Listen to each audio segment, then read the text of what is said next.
About 225 miles southeast of Baghdad is an area with historical and religious significance, but the only people who get to see it are American troops. Countries all over the world have took an overwhelming interest in Middle Eastern states. In particular, Iraq has been the place of constant power struggles. Why is that? Some people may be surprised to learn that Iraq was the center of the world for thousands of years. The city of Ur was the very first true city of the world and was central to ancient activity, much like New York City is today. Ur is recorded in written history dating back 6,500 years BC and is even in the Torah, Old Testament. They made many advances, including math and astronomy, to name a few, and they may have even made alien contact. We know that sounds crazy, guys, but what if it were true? What if we were to tell you that the power struggles in the region surrounding modern-day Iraq is the direct result of the search for ancient technology? What if we were to tell you that a Stargate portal was discovered there in the 1920s, and for almost 100 years, the search has been on for technology that could change the course of human history? Just wait till you guys hear this. In 2003, in direct response to the attacks in New York City, American and British troops invaded Iraq. Within weeks, the two armies crushed the Iraqi army. Mission complete, right? So why did the United States Army stay for over 10 years after liberating the country? Recently, we came across information that strongly suggests that there was a secret objective to the occupation. We are, of course, referring to the oldest known Stargate on planet Earth that we know of.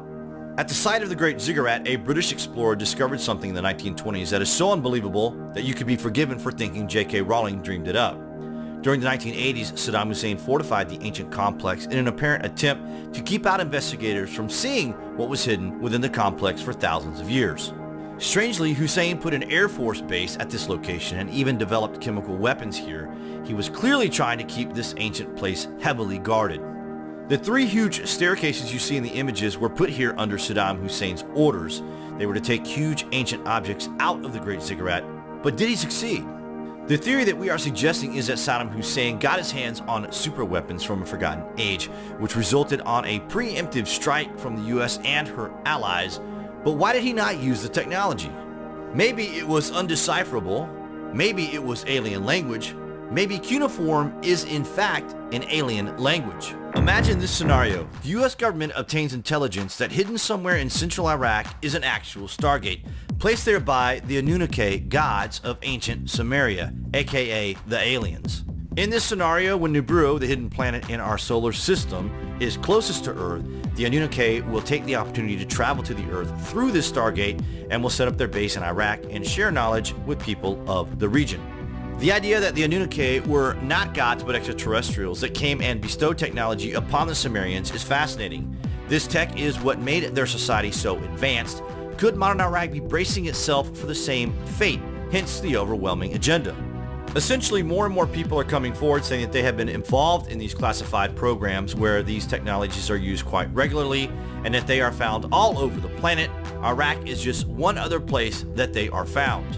The strongest available evidence for an historical ET presence in Iraq comes from cuneiform tablets directly recording the beliefs and activities of the ancient Sumerians, whose civilization began almost overnight. Most of these cuneiform tablets relate to stories of the Sumerians interacting with their gods. Most archaeologists initially accepted that these were merely myths and attached little importance to them other than giving insight into the mytho-religious beliefs of the ancient Sumerians. That viewpoint received a major challenge in 1976 when the Sumerian scholar Zecharia Sitchin published the first of a series of books on his translations of thousands of Sumerian tablets.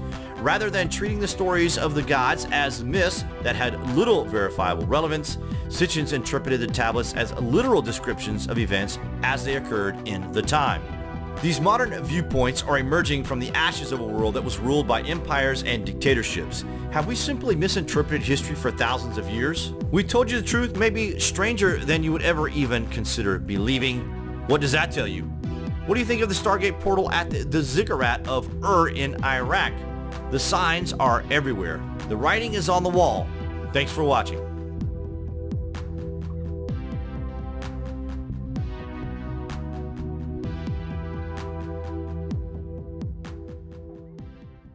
In 1922, the British explorer Woolley was sent to Iraq to explore the ancient city of Ur for artifacts. But legend has it that what Woolley found was not just an ancient city, but an entire ancient complex, possibly housing a Stargate.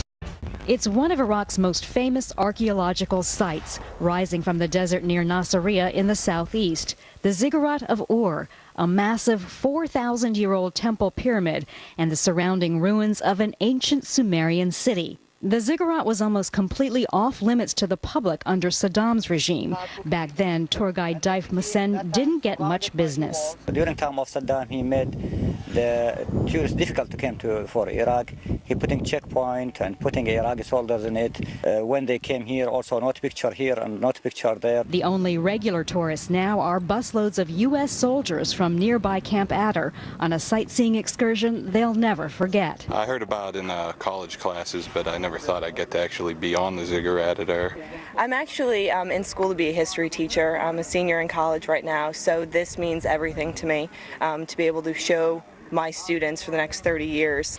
In the shadow of the Ziggurat lies a place that some consider even more significant. This is believed to be the home of the prophet Abraham, a central figure in 3 major religions. Muslims, Jews, and Christians all claim Abraham as their patriarch. I was raised in a Christian home, and so I studied Abraham for many years. So to be in the place that he walked and to be able to touch the walls of the place that is purported to be his home is just a once-in-a-lifetime opportunity for me. A UN report accuses U.S. troops of badly damaging ancient ruins in Babylon during the 2003 invasion, but the U.S. is widely credited with preserving and protecting the Ziggurat. American advisors are trying to help the Iraqi government excavate the site and open it to the public. Still, infrastructure and security will have to improve before the area becomes a viable destination for Western tourists. No, it won't be accessible to anyone, probably, of us anytime soon, but to Middle Eastern people and North African people, and yes, absolutely yes. And someday, Iraqis hope to share this archaeological treasure with the entire world. This for Iraq, for America, all the countries in the world, because this civilization, always the civilization for all the world, or the holy place is not for one country.